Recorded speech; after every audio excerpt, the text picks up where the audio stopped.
அஸ்ஸலாமு அலைக்கும் வரஹ்மத்துல்லாஹி வபரகாத்துஹு. அன்பாத அனைத்து உறவுகளுக்கும் இனிய மாலை வணக்கம்.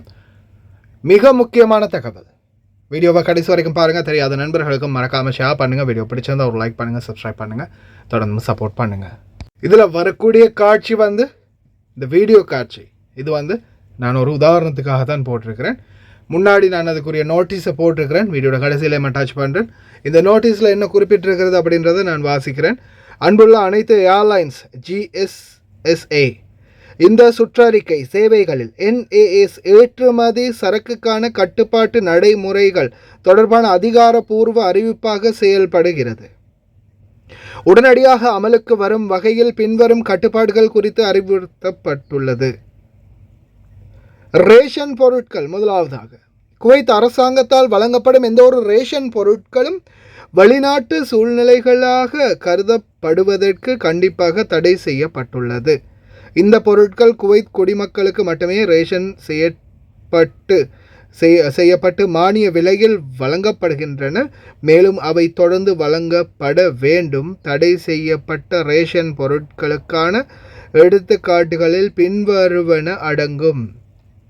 மேலும் அவை மட்டுமல்ல, மேலதிகமாக குவைத்தின் இலாஞ்சனை, அதாவது சின்னம் இலச்சினை பொறிக்கப்பட்ட ரேஷனுக்கான பொருட்கள், மானிய விலையில் வழங்கப்படும் எந்த ஒரு பொருட்களும் ஏற்றுமதி செய்ய முடியாது.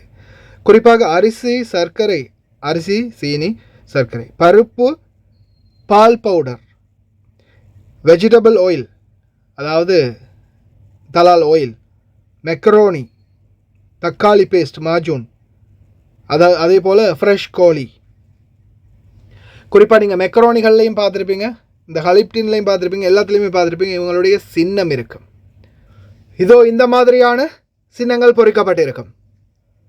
இந்த தலால் எண்ணெய் கேனாக இருக்கட்டும், அல்லது இந்த கோதுமை மாவாக இருக்கட்டும், குபுஸ் பேக்கெட்டாக இருக்கட்டும், மெக்கரோனியாக இருக்கட்டும், அதே மாதிரி பிரெட், அவங்களுடைய மாஜூன், இந்த மாதிரியான எந்த ஒரு பொருட்களும், இந்த சின்னம் இருக்கக்கூடிய எந்த ஒரு பொருட்களும், ப்ளஸ் அரிசி, சீனி, பருப்பு, இவங்களுடைய தொம்மீன் பொருட்களான எண்ணெய், ஹலிப் பவுடர், இது போன்ற எந்த ஒரு பொருட்களும் ஏகாகோவில் எந்த ஒரு ஃப்ளைட்டுமே ஏற்றக்கூடாது அப்படின்ற அந்த சட்டத்தை உடனடியாக அமலுக்கு கொண்டு வந்திருக்கிறாங்க, அதை அறிவிச்சிருக்கிறாங்க. அத்தகைய ஏற்றுமதிகள் உள்துறை அமைச்சகம் MOI அல்லது குவைத் சுங்கத்தால் தடுத்து நிறுத்தப்பட்டால் பொருட்கள் பறிமுதல் செய்யப்படும். மற்றும் MOI மற்றும் சுங்கத்தால் அனைத்து கட்டாய நடைமுறைகளும் முடியும் வரை முழு ஏற்றுமதியும் நிறுத்தி வைக்கப்படும். அதாவது ஒரு பாக்ஸில் சரி, ஒரு பெட்டியில் சரி, இந்த மாதிரி ஏதாவது ஒரு பொருட்கள் பிடிபட்டுச்சுன்னா யாக்காகோவில் இதுக்கு பிறகு ஒட்டுமொத்த டிரான்ஸ்போர்ட்டேஷன், அதாவது அந்த கார்கோவால் போன அனைத்து பொருட்களையும் உடனடியாக நிறுத்துவாங்க. ஒரு பெட்டியில் இருந்தாலும் மற்றன கன்சைன்மெண்ட்டையும் அப்படியே நிறுத்து எல்லாத்தையுமே செக் பண்ணுவாங்க அப்படின்னு தெரிவிச்சிருக்கிறாங்க. அதே போல் இந்த காலகட்டத்தில் சேமிப்பு கட்டணங்கள் வாடிக்கையாளர்களால்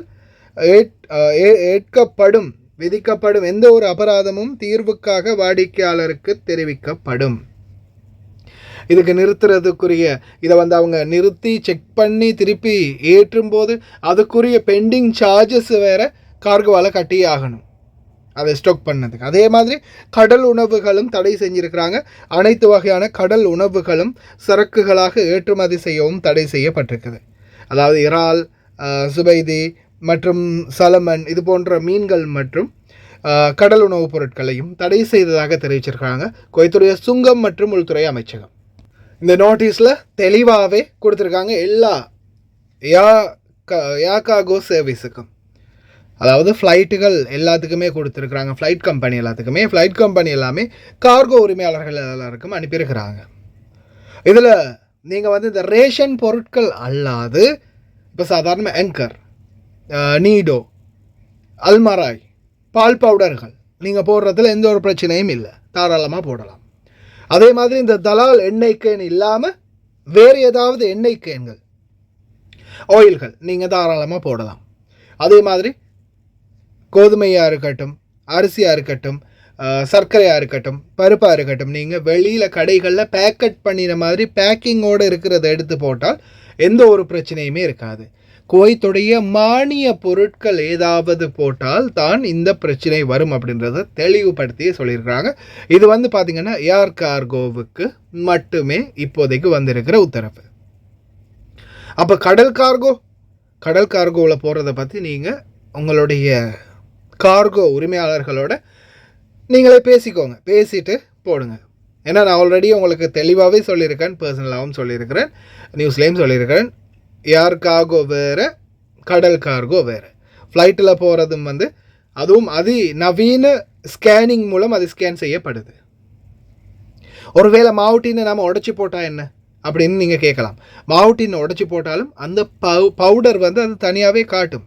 ஒருவேளை கெஸ் பண்ணி அதை உடச்சி பார்க்கும்போது பால் பவுடர் வந்து கம்பெனி பவுடர் இல்லை, இது வந்து உடச்சி நீங்கள் போட்டாலும் பால் பவுடர் வந்து அவங்களால ஃபார்மலாக பண்ணி சரி கண்டுபிடிக்க முடியாதா? இந்த பால் பவுடர் கோவிட்டுடைய தொம்மின் பால் பவுடர் தான் அப்படின்றத கண்டுபிடிக்கணும்னு நினச்சா நிச்சயமாக கண்டுபிடிப்பாங்க. அப்படி கண்டுபிடிச்சிட்டாங்கன்னா பிரச்சனை தான், உடச்சி அனுப்பியிருந்தாலும். அதால் தயவு செய்து இதுக்கு பிறகு ஏர் கார்கோ, அதாவது விமான கார்கோ, ஏர் கார்கோ மூலம் போடுறவங்க தயவு செய்து போடாதீங்க. அதே மாதிரி விமானத்தில் பயணிகளாக போகிறீங்க இல்லையா, நீங்களும் தயவு செய்து எடுத்துகிட்டு போகாதீங்க. ஃப்ளைட்டில் கூட நீங்கள் பயணிக்கும் போது கூட எடுத்துகிட்டு போகாதீங்க. அங்கே கூட செக்இன் பண்ணினா பிடிக்கிறதுக்கு வாய்ப்பு இருக்குது. அதனால் தயவு செய்து ஏர் கார்கோ போடுறவங்க இதுக்கு பிறகு தயவு செய்து அந்த பொருட்கள் எதையுமே போடாதீங்க. சி கார்கோ போடுறவங்க கார்கோவோட கால் பண்ணி பேசுங்க, எத்தனை போடலாம் எவ்வளோ போடலாம் அப்படின்றத அவங்களோட பேசிவிட்டு அதுக்கு பிறகு சி கார்கோ போடுறவங்க போடுங்க. இது ஏர் கார்கோவுக்கு மட்டுமே.